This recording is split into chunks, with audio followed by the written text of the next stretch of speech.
रहीम अस्सलाम वालेकुम नादरीन, आप यूट्यूब चैनल देख रहे हैं। मैं इमरान खान हूँ। आज की जो सबसे बड़ी ख़बर है जो गुज़िश्ता रात आई और वो नदीम मलिक साहब ने एक प्रोग्राम किया मौलाना फजलुर रहमान के साथ, उसके अंदर वो ख़बर बाहर आई है और ख़बर बहुत बड़ी है। यानी ये पाकिस्तान के अंदर आप कहें कि भूचाल आ गया इस खबर से, तो ये कोई झूठ नहीं होगा।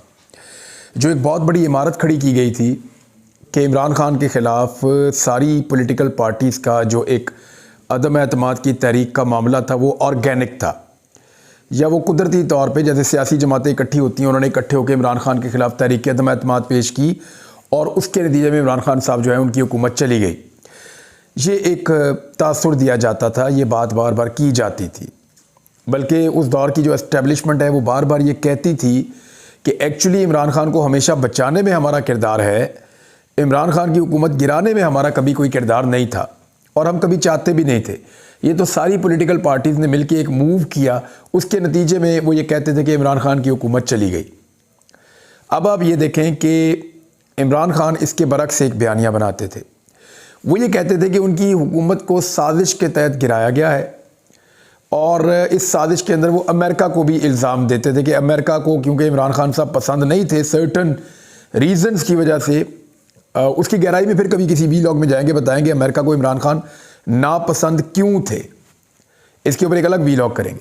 लेकिन इमरान खान ये कहते हैं कुछ वजूहात की बिना पे अमेरिका मुझे पसंद नहीं करता था और पाकिस्तान के अंदर भी उस वक्त की एस्टेब्लिशमेंट मुझे पसंद नहीं करती थी, तो एक इख्तलाफी सूरत हाल पैदा हो गई और इन दोनों धड़ों ने मिलकर एक साजिश करके मुझे हुकूमत से बेदखल कर दिया और मेरी हुकूमत गिराई गई है। मेरी हुकूमत जो है वो अज़ खुद ऑर्गेनिक तरीके से या जो एक कुदरती तरीका होता है या नेचुरल वे में मेरी हुकूमत नहीं गिरी। ऐसा नहीं हुआ कि ये एक जमहूरी प्रोसेस था जिसमें हुकूमत इमरान खान की चली गई, बल्कि इमरान खान के बकौल ये जमहूरियत जो है वो सिर्फ दिखाने के लिए एक डेमोक्रेटिक प्रोसेस या एक पार्लिमानी तरीक़ाकार इख्तियार किया गया, लेकिन इसके पीछे वो ये कहते थे एक साजिश है। इससे हमेशा डिनाई किया गया साजिश नहीं है। PMLN ये कहती रही कि हमने खुद किया है। बिलावल ने यह कहा कि मैंने निकाला है इमरान खान को, हमने निकाला है, मैं लेता हूं ये इल्ज़ाम। कहते हैं ना किसने साजिश की थी, तो बिलावल ने कहा मैंने साजिश की थी। तो अपने ऊपर इल्ज़ामात ले रही थी सियासी जमातें, वो कह रही थी जी हमने किया है ये और इसके अंदर कोई साजिश किसी किस्म की मुदाखलत नहीं है।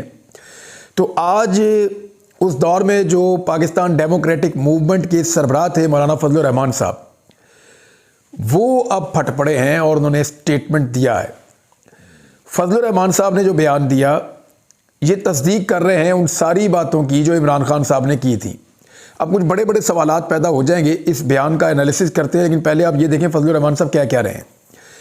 वो ये फरमा रहे हैं कि जनरल रिटायर बाजवा और जनरल रिटायर फैज़ इन दोनों ने सारी सियासी जमातों के कायदीन से मुलाकात की और उन्हें तहरीके अदम एतमाद के लिए कहा, और वो ये क्लेम करते हैं कि उनसे भी कहा गया तहरीके अदम एतमाद के लिए। फजलुर रहमान साहब ने कहा कि उस वक्त अगर मैं पीछे हटता और मैं ये ना करता उनके कहने पर, तो ये तासुर बनता या कहा जाता कि मैं इमरान खान का साथ दे रहा हूँ या मैं इमरान खान को बचा रहा हूँ। तो फजलुर रहमान साहब तो आपको पता है इमरान खान साहब के सख्त मुखालिफ थे। इमरान खान साहब उनको जलसों में डीजल कह के पुकारते थे, वो इमरान खान को यहूदी एजेंट कह के पुकारते थे। अभी इलेक्शन तक ऐसे ही चलता चला आ रहा था। तो फजलुर रहमान साहब ने कहा और कंफर्म कर दिया कि वाकई में जो तहरीक अदम एतमाद थी वो सियासी दिमागों की इख्तरा नहीं थी। ये फजलुर रहमान साहब का क्लेम है। वो ये कहते हैं ये फैसला कहीं और हो चुका था बंद कमरे में, और इस फैसले को इम्प्लीमेंट करने के लिए उसके ऊपर मोहर लगाने के लिए सियासी जमातों को कहा गया। फजलुर रहमान साहब कंफर्म कर रहे हैं कि सियासी जमातों ने सिर्फ रबर स्टैंप का काम किया, सिर्फ मोहर लगाई, असल काम हो चुका था और इमरान खान को निकालने का फैसला हो चुका था। अब ये उस दौर की एस्टेब्लिशमेंट के ऊपर एक वो घिनौना इल्ज़ाम है जिसकी पादाश में बहुत सारे लोग सज़ा काट चुके हैं। मैं आपके सामने बैठा हूं, देखें यही कहानी हमने बताई थी ना लोगों को। अरशद शरीफ ने भी यही बात बताई थी, साबिर शाकिर ने भी यही बात बताई थी, मोहित पीरदादा ने भी यही बात बताई थी, दीगर बहुत सारे सहाफ़ी हैं, सदीक जान ने उसने भी यही बात बताई थी, समी इब्राहिम साहब उन्होंने भी यही बात बताई थी, और जो दोस्त हैं बहुत सारे हमारे दर्जनों की तादाद में उन्होंने यही बात बताई थी। जिसने ये बात की थी उसको फिर खुमियाजा भुगतना पड़ा। बहुत सारे लोग आज पाकिस्तान में नहीं हैं, बहुत सारे हालात उनके अच्छे नहीं हैं। जितने लोग ये बातें करते थे उनमें से कोई भी शायद नौकरी पे भी नहीं है। तमाम लोग बेरोज़गार हो चुके हैं। वो सारे सहाफ़ी जो ये बात करते थे कि ये जो सारा मामला था ये खालिसतन पॉलिटिकल मामला नहीं था, आज फजलुर रहमान साहब ने तस्दीक कर दी है इमरान खान के मौक़िफ़ की, उन तमाम सहाफ़ियों के मौक़िफ़ थी जो ये बात करते थे। और वो जितने सहाफ़ी हैं जो ये कह रहे थे कि ये बड़ा ऑर्गेनिक है, वो जो ये कह रहे थे कि ये सियासी एक तहरीक के नतीजे में हुआ है, उन सारे सहाफ़ियों के लिए आज मुकाम है इबरत का कि आंखें बंद करके यकीन ना करें, तहकीक कर लिया करें। फजलुर रहमान साहब ने आज तस्दीक कर दी है, फजलुर रहमान साहब का बहुत शुक्रिया। लेकिन इसमें चंद सवालात पैदा हो गए हैं। एक तो उन्होंने कह दिया जी इमरान खान की हुकूमत को गिराया गया था और सियासतदानों ने नहीं गिराई थी, उन्होंने इल्ज़ाम जनरल फैज़ और जनरल बाजवा साहब पे लगा दिया था। और जनरल फैज़ साहब की तरदीद भी आ गई, वो कह रहे हैं जी मैं तो उस वक्त था ही नहीं, मैं तो कोर कमांडर पेशावर था। अब ये तरदीद भी अपनी जगह पे मौजूद है। देखें, सबको हक है अपनी बात कहने का। अगर फजलुर रहमान साहब अपनी बात कह रहे हैं तो पूरा हक है जनरल बाजवा को या जनरल फैज़ को अपनी बात कहने का। डेमोक्रेसी तो यही होती है ना। अब जो दूसरे तीसरे लोग हैं वो भी अपनी बात कर सकते हैं, यानी शहबाज शरीफ को भी हक है, बिलावल को भी हक है कि वो अपनी बात रखें सामने कि क्या उस वक्त तय पाया था, क्या हुआ था। जो जहाँ तक मुझे समझ आ रही है ना, आने वाले वक्त में बिलावल भी फटेंगे एक दिन और वो भी बहुत सारी चीज़ें बोलेंगे। जिसको तकलीफ होगी ना वो बोलना शुरू हो जाएगा। आज फजलुर रहमान साहब क्यों बोल रहे हैं, ये सबसे बड़ा सवाल है। फ़र्ज़ करें फजलुर रहमान साहब को 15 सीटें मिल जाती, 10 से 15 सीटें जिनकी वो तवक्को कर रहे थे फजलुर रहमान साहब की उनको मिलेंगी कौमी असम्बली की, वो उनको नहीं मिली। फिगर अभी भी उनका 4 के करीब घूम रहा है। तो एक तो उनको मायूसी हुई। फ़र्ज़ करें अगर फजलुर रहमान साहब के लिए भी धांधली उसी पैमाने पर होती जिस तरह नवाज शरीफ के लिए धांधली हुई है, तो क्या फजलुर रहमान साहब ये सारा पोल खोल रहे होते या ये सारी बात कर रहे होते? तो इसका साफ जवाब है कि नहीं। फ़र्ज़ करें फजलुर रहमान साहब के बगैर हुकूमत ना बन रही होती वफाकी और उनको बहुत सारी वजारतें ऑफ़र होती या उनको सदर पाकिस्तान का ओहदा मिल जाता, तो क्या वो ये सारे पोल खोल रहे होते, ये सारी बातें खोल रहे होते? तो उसका भी जवाब है कि नहीं। देखिए, ये जो फजलुर रहमान साहब और इमरान खान साहब है ना, इनके बीच में पैगामबाजी का सिलसिला कुछ अर्सा पहले शुरू हो चुका था। आपको याद होगा फजलुर रहमान साहब के घर पे एक फौतगी हुई थी, उसके बाद पाकिस्तान तहरीक इंसाफ का एक वफ्द गया था वहाँ पे दुआ करने के लिए। मेरी इत्तला के मुताबिक इनकी वैसे भी इंगेजमेंट होती रही है फजलुर रहमान साहब की पार्टी के साथ, और तहरीक इंसाफ ने फजलुर रहमान साहब को पहले बता दिया था कि आपके साथ धोखा होगा। नवाज शरीफ धोखाबाज हैं, उन्होंने आपको इस्तेमाल किया टिश्यू पेपर की तरह और आपको कुछ नहीं मिलेगा और सारा कुछ नवाज शरीफ कमाने की कोशिश करेंगे। तो हुआ भी यही कि जितनी धांधली हुई, जितना जोर लगाया गया, वो पंजाब में नवाज शरीफ के लिए लगाया गया। फजलुर रहमान साहब बेयारो मददगार रहे और वो अपनी नशिस्तें हार गए, क्योंकि नून लीग की कारकर्दगी जैसी थी 16 महीनों में, उस कारकर्दगी का सारा बोझ सबके ऊपर पड़ा, लेकिन नून लीग को धांधली से जितवा दिया गया और फजलुर रहमान साहब जो हैं वो पिसकर रह गए। पीपल्स पार्टी को भी ठीक ठाक फ़ायदा हुआ, उन्होंने अपना, आप देख लें किस तरह कराची के अंदर, सिंध के अंदर धांधली होती है, तो वो भी निकल गए। MQM को जैसे सीटें दिलवाई गई, वो तो यानी वो तो यही कहेंगे कि कमाल हो गया और वो तो कोई नेगेटिव बात करेंगे नहीं। हालांकि MQM को अगर सीटें ना दिलवाई जाती तो वो भी बोल रहे होते, लेकिन फजलुर रहमान साहब बोले हैं, उनको इस बात का अंदाज़ा हो गया कि उन्हें टिश्यू पेपर की तरह इस्तेमाल किया गया और जब उनका काम मुकम्मल हो गया तो उन्हें बाहर फेंक दिया गया और अब उनको सीटें भी नहीं दिलवाई जा रही। ये तो है जनाब फजलुर रहमान साहब। मैंने कल सुबह के वीलॉग में एक बात की थी, आपको याद हो तो, कि फजलुर रहमान साहब को इसलिए भी सीटें नहीं दिलवाई गई कि ये कल को पोल खोल देते हैं, जैसे इन्होंने आज पोल खोल दिया है। हर बात उन्होंने बता दी है कि जनाब इस तरीके से ये सारा मामला तय हुआ था। तो ये हम सबकी बातों की तस्दीक कर दी फजलुर रहमान साहब ने, बहुत शुक्रिया। लेकिन अब सवाल ये पैदा होता है कि फजलुर रहमान साहब तो बहुत जमहूरी हैं और जमहूरियत में यकीन रखते हैं। पीपल्स पार्टी बहुत जमहूरियत में यकीन रखती है। PMLN तो उनका रवैया और तरह का, वो तो इक़्तिदार की सियासत करते हैं। लेकिन मामला ये है कि ये सियासी जमातें क्यों इस्तेमाल हुई एक ऐसे काम के लिए जो गैर जमहूरी था। यानी अगर कोई गैर जमहूरी कुव्वत इनको कह रही है कि ये वाला काम करो, तो इन्होंने वो काम क्यों किया, ये क्यों इस्तेमाल हुए, ये बड़ा सवाल इनसे पूछा जाना चाहिए। इन्होंने तो खुद बता दिया कि हम कौम के मुजरिम हैं। हमने अच्छी खासी चलती हुई इकॉनमी, अच्छी खासी चलती हुई हुकूमत, माहौल बेहतर की तरफ जा रहा था पाकिस्तान का, उसको तबाह किया, उसको गिराया एक ख्वाहिश के मुताबिक, और उसके बाद पाकिस्तान की हालत बद से बदतर कर दी। ये तो एतराफ़ जुर्म है जो किया जा रहा है। इलेक्शन इस तरह का हुआ पाकिस्तान में कि अब सब लोग जो है वो उस पर उंगली उठा रहे हैं। खुर्रम दस्तगीर ने कहा तो कीचड़ के अंदर गुस्ल हो गया सारों का। खुर्रम दस्तगीर नून लीग के बहुत करीबी हैं और वो ये कह रहे हैं कि ये इलेक्शन बहुत मुतनाज़ इलेक्शन है। वो भी सच इसलिए बोल रहे हैं कि वो खुद भी इलेक्शन हार चुके हैं। तो इलेक्शन हारने वाले हर शख्स को जो है वो हकीकत नज़र आ रही है और जीतने वाले जो हैं, चाहे उनको जिताया गया हो, वो खुशियाँ मना रहे हैं। अभी जब मैं आपसे बात कर रहा हूँ तो इस वक्त फजलुर रहमान साहब की पाकिस्तान तहरीक इंसाफ के वफ्द के साथ मुलाकात हो रही है। असद कैसर दोबारा मौजूद हैं, पार्टी के बैरिस्टर गौहर साहब मौजूद हैं, उमैर नियाज़ी साहब मौजूद हैं। तो ये बातचीत चल रही है। देखना ये है कि इसमें नतीजा क्या निकलता है। देखें, मेरी जो अंडरस्टैंडिंग है उसके मुताबिक ये है कि अंदर जो बातें तय होंगी वो बातें कभी भी बाहर आकर नहीं बताई जाएंगी, क्योंकि हालात बहुत अजीब से हैं।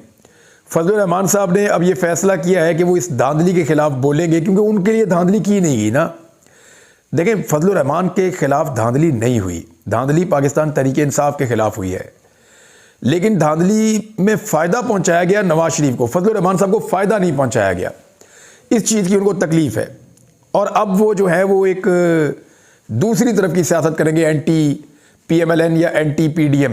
कल तक वो उसी के सरबराह थे, उन्हें लग रहा था उनको सदारत का या कोई बड़ा ओहदा मिल जाएगा। अब देखना ये है कि फजलुर रहमान साहब को क्या दिया जा सकता है खामोश रखने के लिए। लेकिन जो उन्होंने कर छोड़ा है ना, जो फैक्ट्स उन्होंने बता दिए हैं, देखिए फजलुर रहमान साहब 2-3 दिन से इंटरव्यूज़ दे रहे हैं और वो हल्की हल्की डोज बढ़ा रहे थे और इंतज़ार कर रहे थे उनसे रब्ता किया जाएगा, उनसे रब्ता किया ही नहीं गया। तो फ्रस्ट्रेशन के अंदर उन्होंने आके सारी बातें वो बता दी जो बातें शायद वो कभी ना बताते, और ये बातें बताने से तमाम सियासी जमातों का भारी नुकसान हुआ है। और पाकिस्तानियों का ये मौक़िफ़, यानी जिस पाकिस्तानी ने आज इमरान खान को वोट डाला ये सोचकर कि इमरान खान को साजिश के तहत निकाला गया था, उस पाकिस्तानी को अब फ़ख्र होगा कि उसने ठीक वोट डाला है। अच्छा, तहरीक इंसाफ ने एक और बात क्लियर कर दी है कि पीपल्स पार्टी और नून लीग के साथ तो तहरीक इंसाफ इत्तेहाद नहीं कर रही। हत्ता कि उन्होंने MKM का नाम भी लिया, MKM के साथ भी वो इत्तेहाद फ़िलहाल तो नहीं कर रहे। और चौधरी परवेज़ इलाही से चौधरी शुजात हुसैन की बड़े लंबे अरसे के बाद मुलाकात हुई है।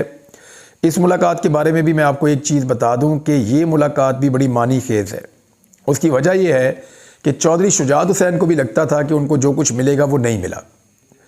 चौधरी शुजात हुसैन साहब ये सोच कर बैठे थे कि 10 नशिस्तें उनको भी मिलेंगी। अलीम खान साहब ये सोच कर बैठे थे कि 40 नशिस्तें उनको मिलेंगी, उनसे वादा किया गया। लेकिन ना अलीम खान साहब की पार्टी को 40 नशिस्तें मिली, ना फजलुर रहमान साहब की पार्टी को जो है वो 10 से 15 सीटें मिली, ना काफ लीग को 10 सीटें मिली। तो अब ये फ्रस्ट्रेशन बढ़ रही है। अलीम खान का क्योंकि पाकिस्तान में स्टेक बहुत बड़ा है, बहुत सारा कारोबार बिजनेस फैला हुआ है, तो वो खुल के सामने आ नहीं सकते। लेकिन उनके चेहरे के ऊपर जो उनकी एक उदासी है या बेचैनी है वो दिखाई दे रही थी जब मरियम नवाज़ को वज़ीर आला पंजाब के लिए नामज़द किया जा रहा था। वो बड़े लंबे अरसे से ये ख्वाब देख रहे हैं, बल्कि एक दिन उन्होंने मुझे कहा था कि मेरा बेटा माशाल्लाह, अल्लाह ताला उसकी ज़िंदगी करे, उन्होंने कहा मेरा बेटा अब माशाल्लाह जवान हो गया। वो ये मुझे कह रहा था कि जब मैं छोटा था मैंने होश संभाली, तब भी आप वज़ीर थे, आज भी आप वज़ीर हैं, तो आपने इसमें हासिल क्या किया सियासत में? ये अलीम खान ने मुझे कहा था। तो उनको वज़ीर से आगे कुछ बनना था।